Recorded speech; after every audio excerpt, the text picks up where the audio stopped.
मसीहत एक रिश्ता है। मत्ती 22 अध्याय में इस बात का जवाब है। यीशु ने उत्तर देकर उनसे दोबारा दृष्टांत में कहा, वचन 2, स्वर्ग का राज्य उस राजा के समान है जिसने अपने पुत्र का विवाह किया, और उसने अपने दासों को भेजा कि निमंत्रित लोगों को विवाह भोज में बुलाए, परंतु उन्होंने आना ना चाहा। इसे ध्यान में रखो, यह अनिच्छा है। वचन 4, फिर उसने और दासों को कहकर भेजा, निमंत्रित लोगों से कहो, देखो मैं भोज तैयार कर चुका हूं, ये सभी जरूरी है। अब मैं वचन 37 से आपको जवाब देना चाहता हूं। यीशु ने उससे कहा, तू परमेश्वर अपने प्रभु से अपने सारे मन और सारे प्राण और अपनी सारी बुद्धि के साथ प्रेम रख। ये पहला और सबसे बड़ा आदेश है। तो हम लोग कहाँ जा रहे हैं? मैं आपको यूहन्ना 21:15 में ले चलता हूँ। भोजन करने के बाद यीशु ने सिमोन पतरस से कहा, हे सिमोन, यूहन्ना के पुत्र, क्या तू इन सबसे बढ़कर मुझसे प्रेम रखता है? उसने उससे कहा, हाँ प्रभु, तू तो जानता है कि मैं तुझसे प्रीति रखता हूँ। उसने उससे कहा, मेरे मेमनों को चरा। शीर्षक पर आते हैं। मसीहत एक रिश्ता है। रिश्ता वही होता है जहां प्यार होता है। रिश्तों के प्रकार के बारे में मैं बात करूं तो आप में प्यार होना चाहिए। मसीहत एक रिश्ता है, ये एक धर्म नहीं है। आपको स्वयं से प्रश्न करने की जरूरत है, क्या हम ईसाई हैं? आज कलीसियाओं में क्या हो रहा है?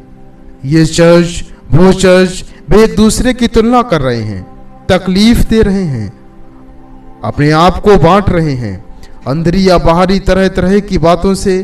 क्या हम ईसाई हैं या मजहबी लोग हैं? आखिर चल क्या रहा है?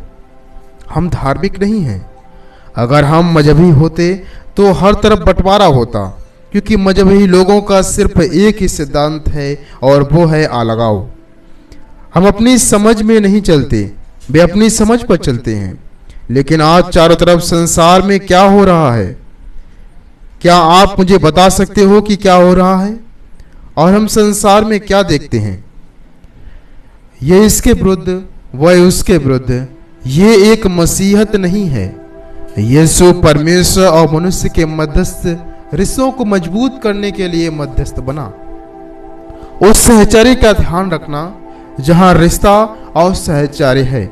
जहां रिश्ता और सहचर्य है, जहां रिश्ता है वहां प्यार है। कुछ भी हमें निश्चित रूप से प्रभु के लिए गहरे प्रेम की तरह नहीं रखेगा। कुछ भी हमें कठिनाइयों के माध्यम से नहीं ले जाएगा।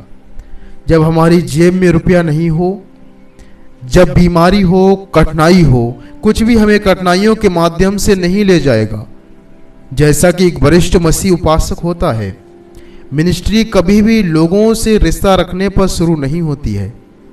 ना ही किसी एक व्यक्ति को ही पकड़े रहने और समझाने से मिनिस्ट्री शुरू होती है। ये परमेश्वर से रिश्ता रखने पर शुरू होती है और वह रिश्ता अधिक होकर बहकर लोगों तक पहुंचेगा। जब आप लोगों से रिश्ता रखते हैं, आपको पता होना चाहिए ये कहां से बह रहा है। पहले परमेश्वर से, फिर मानव से। यूहन्ना 21 अध्याय में 15 वचन में आप 1 से लेकर 15 तक पढ़ेंगे, लेकिन मैं केवल 15 ही पढ़ना चाहूंगा। भोजन करने के बाद यीशु ने सिमोन पतरस से कहा, हे सिमोन, यूहन्ना के पुत्र, क्या तू इन सब से बढ़कर मुझसे प्रेम रखता है? उसने उससे कहा, हाँ प्रभु, तू तो जानता है कि मैं तुझसे प्रीति रखता हूं। उसने उससे कहा, मेरे मेमनों को चराओ। ये बहुत हैरान कर देने वाला है कि प्रभु यीशु ने पतरस से यह नहीं पूछा कि क्या तू लोगों से या किसी एक ही इंसान को प्यार करता है। अरे प्यार करने वाले लोग ही तो हैं। मिनिस्ट्री के लिए जरूरी है प्रेम परमेश्वर से ही करना महत्वपूर्ण है। यीशु ने नहीं कहा, पतरस अगर तू एक अच्छा वक्ता होता। उसने पतरस से नहीं कहा कि तू एक अच्छा वक्ता है या एक होशियार नेता है या कुंडली देखने वाला नेता है। उसने पतरस से सेमिनरी ट्रेनिंग होने वाला अथवा बाइबल कॉलेज में प्रवेश लिया हुआ नहीं पूछा। ये चीजें जरूरी हैं, लेकिन ये समस्या नहीं है। समस्या सिर्फ साधारण है। यीशु मसीह की मिनिस्ट्री खड़ी करने के लिए सबसे साधारण शिक्षा आती है। यीशु मसीह की मिनिस्ट्री खड़ी करने के लिए सबसे साधारण शिक्षा आती है और वह है, क्या तू मुझे प्यार करता है? दूसरे शब्दों में, क्या तेरा मेरे साथ कोई रिश्ता है? एक रिश्ता बिना प्रेम के कभी नहीं बन सकता। बाइबल में उत्पत्ति से लेकर प्रकाशित वाक्य तक आपको स्मरण के लिए एक बहुत बड़ी सी शिक्षा मिलेगी। ये महत्वपूर्ण है, लेकिन समस्या ये नहीं है। समस्या बहुत साधारण है। सामान्य शिक्षा मिनिस्ट्री के लिए यीशु का एक प्रश्न है, सिर्फ वह है, क्या तू मुझे प्रेम करता है? दूसरे शब्दों में, क्या तेरा मेरे साथ कोई रिश्ता है? आज की कलीसियाएं लोगों के सामान्य गुणों को देख कर रखते हैं। उनके बोलने का अंदाज, दोस्ती और उनका रुला देने वाली बातें, इन्हीं सबको देखती हैं। ये सब शैतान की ओर से है, जो परमेश्वर की कलीसिया में अपना ड्रम बजा रहा है। आदमियों या लड़कियों के प्राकृतिक वरदान, गुण, होशियारी और शिक्षा, इन सब के लिए आप अच्छा बोल सकते हैं, लेकिन बाइबल के लिए नहीं। आप बाइबल खोलकर परमेश्वर के वचन का प्रचार करते हो। आप कभी नहीं जानते कि यह मनुष्य का प्राकृतिक गुण है। मनुष्य का प्राकृतिक गुणों के साथ परमेश्वर के वचन का प्रचार करना खतरनाक है। यह आज की कलीसिया में चुनौती है।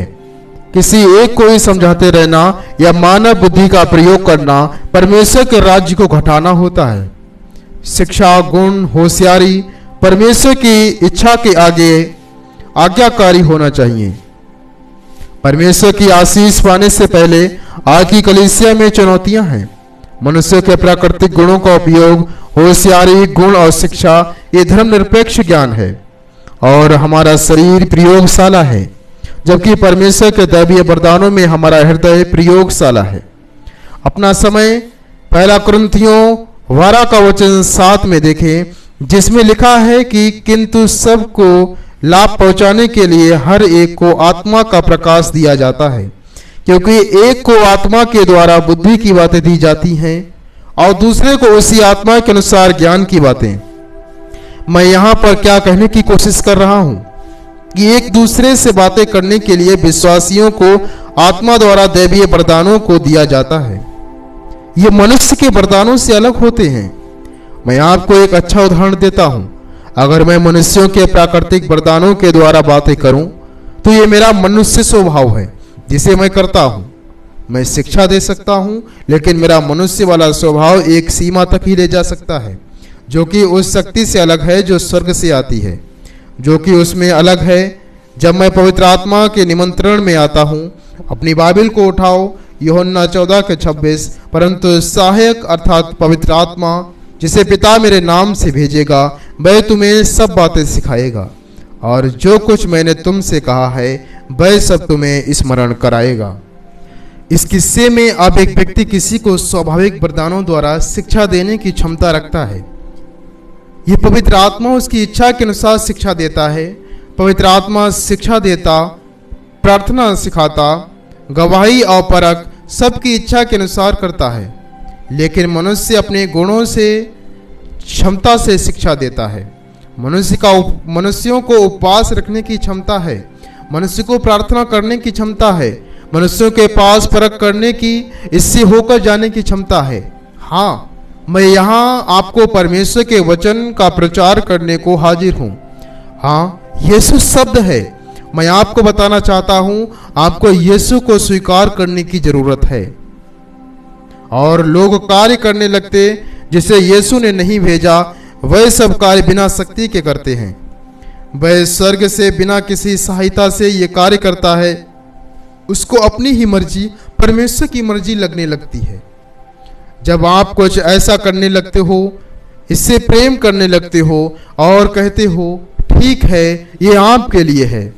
चर्च के लिए चुनौतियां हैं जिन्हें हम नहीं जानते हैं कि परमेश्वर की मिनिस्ट्री मनुष्य के ज्ञान को कम नहीं करती है। मुख्य चीज है मसीहत के बारे में कि कार्य नहीं है जैसा हम करते हैं, लेकिन यह रिश्ता है जिसे हमें मेंटेन करना है और ऐसा वातावरण रिश्ता के साथ बनता जाता है।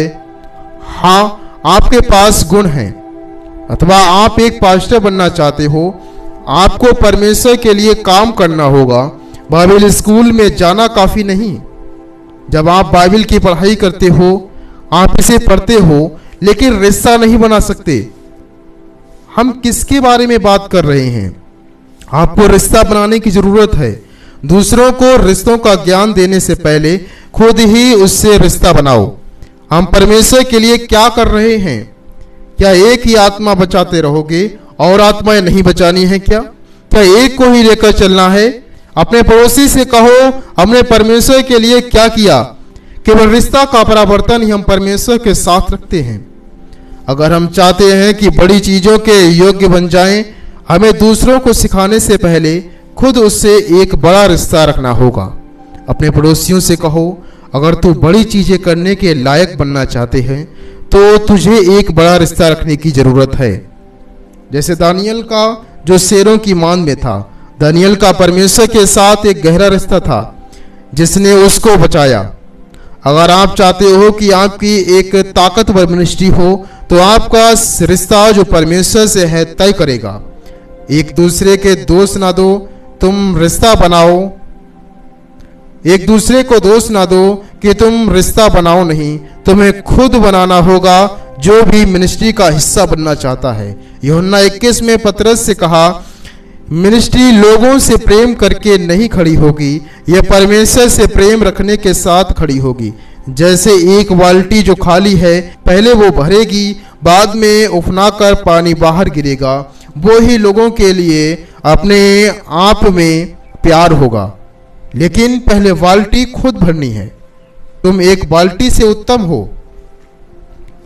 यह संदेश आपको बताना चाहता है कि आपको अपने जीवन में शक्तिशाली होना है। चलिए एक साथ दोबारा पढ़ें।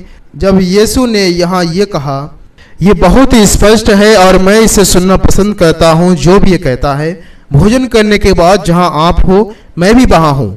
इस सभा में बल्कि सभी मसीह हैं। वो 12 लोग वास्तव में आज हम सभी हैं। आप भी वहाँ थे, मैं भी वहाँ था।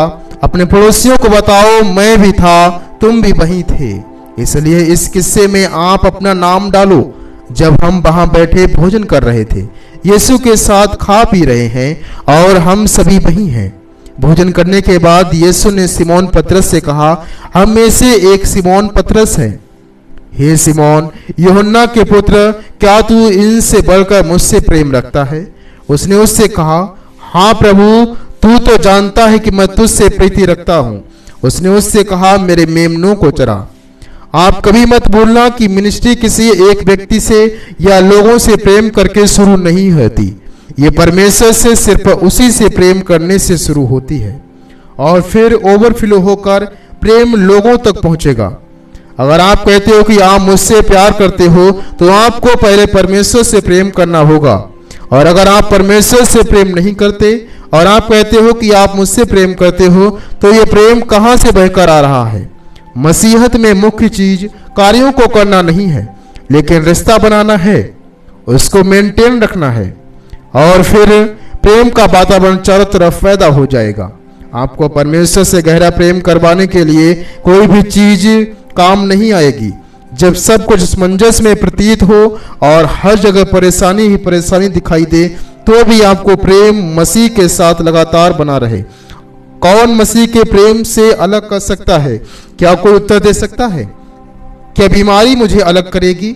सिर दर्द, मांसपेशियां, कठिनाई हमें क्या मसीह के प्रेम से अलग कर सकती है? क्या आप खड़े हो सकते हैं और ये चिल्ला सकते हो कि कोई हमें प्रेम नहीं कर सकता जैसा प्रेम यीशु ने किया, और मैं भी उससे उतना ही प्रेम रखूंगा। चाहे रुपया हो ना हो, मेरा प्यार यीशु में बना रहेगा। कोई हमें उसके प्रेम से अलग नहीं कर सकता, कोई भी नहीं। धन्यवाद प्रभु। अपने पड़ोसी से कहो, मसीहत एक रिश्ता है, धर्म नहीं। धन्यवाद यीशु।